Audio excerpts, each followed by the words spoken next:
सम्पूर्णलाई स्वागत छ मेरो युट्युब च्यानलमा। आज चाहिँ हामी कोरियन सिनो नम्बरहरू चाहिँ जुन चाहिँ सिनो नम्बरहरू 1 देखि 10 सम्म कसरी याद गर्ने त्यसको बारेमा विशेष भिडियो बनाएर आएको छु। म ढिलो नगरी स्टार्ट गर्छु है त। अनि हेर्न सक्नुहुन्छ यहाँ कोरियन भाषामा 1 लाई के भन्छ अथवा 1 लाई के भन्छ? 1 लाई के भन्छ? इल भनेर भन्छ। इ ल के भन्छ? इ ल। हेर्न सक्नुहुन्छ कोरियन भाषामा 1 लाई के भन्छ? इल भनेर भन्छ। यो भनेको इ, तलको भनेको ल। के भन्दो रहेछ? इल। कोरियन भाषामा 1 लाई के भन्छ? इल भन्छ। अनि कोरियन भाषामा 2 लाई के भन्छ? इ मात्र भन्छ। के भन्छ? इ मात्रै भन्छ। के भन्छ? इ भनेर भन्छ। कोरियन भाषामा 2 लाई के भन्छ? इ भनेर भन्छ है। अनि कोरियन भाषामा 3 लाई के भन्छ? साम। के भन्छ? 3 लाई के भन्छ? साम। हेर्न सक्नुहुन्छ यहाँ यो कोरियन भाषाको यो भनेको स भनेको स हो। यो भनेको आ, स प्लस आ सा। अनि म चाहिँ तल लेख्नु छ जुन चाहिँ के हुन्छ भने साम यस्तो हुन्छ है त। साम भनेको कति? 3। अब कसरी याद गर्न सक्नुहुन्छ भने साम भनेको याम के जस्तो छ? 3 जस्तो। साममा याम के जस्तो छ? 3 जस्तो छ। यो भनेको 3 भनेर चाहिँ लजिकली तपाईहरु याद गर्न सक्नुहुन्छ।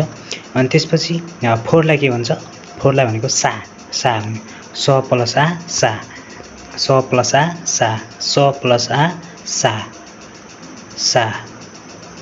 सा के भन्छ? स प्लस आ सा।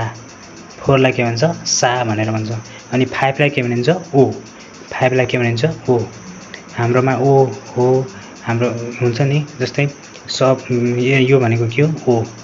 ओ। 5 लाई के भन्दो रहेछ? ओ। 5 लाई के भन्दो रहेछ? ओ भनेर चाहिँ कोरियन भाषामा भन्दो रहेछ। हेरौँ है एकछिन।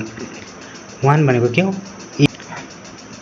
इल भनेको 1, इ भनेको 2, साम भनेको 3, सा भनेको 4 अनि ओ भनेको 5। अब हामी 6 बाट स्टार्ट गर्छौं।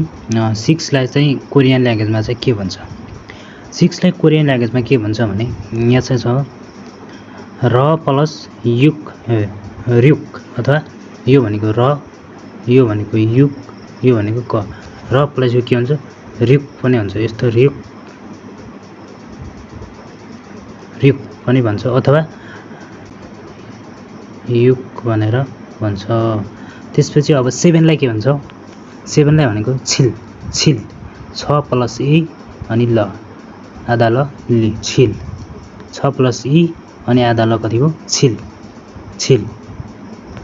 यो भनेको 6, यो भनेको ल इ प्लस आधा यो ल छिल के हो?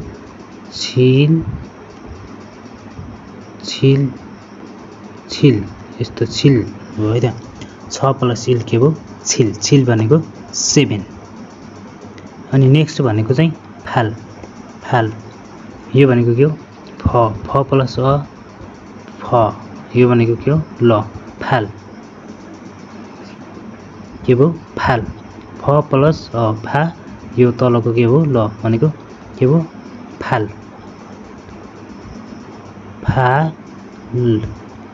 यस्तो फाल पुरा ल उच्चारण गर्ने हैन, फाल भनेर भन्ने है त। अनि त्यसपछि फाल भनेको कति भयो? 8 भयो। छिल फाल पछि आयो खु। यसलाई चाहिँ खु पनि भनिन्छ है त। यसलाई के भन्छ? ख प्लस उ खु। ख प्लस उ खु। यसलाई के भन्छ? ख प्लस उ खु। खु भनेको कति?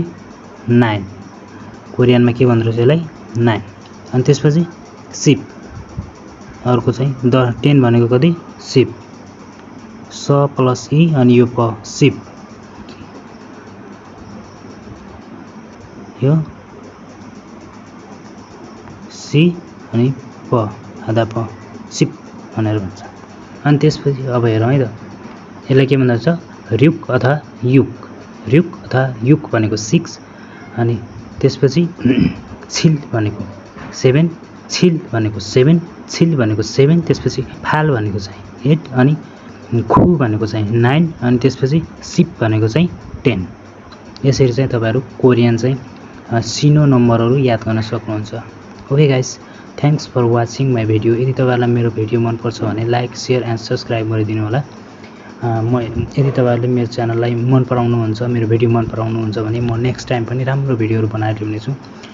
त्यसको लागि मेरो च्यानललाई लाइक सेयर एन्ड सब्सक्राइब गरिदिनु होला। Thank you.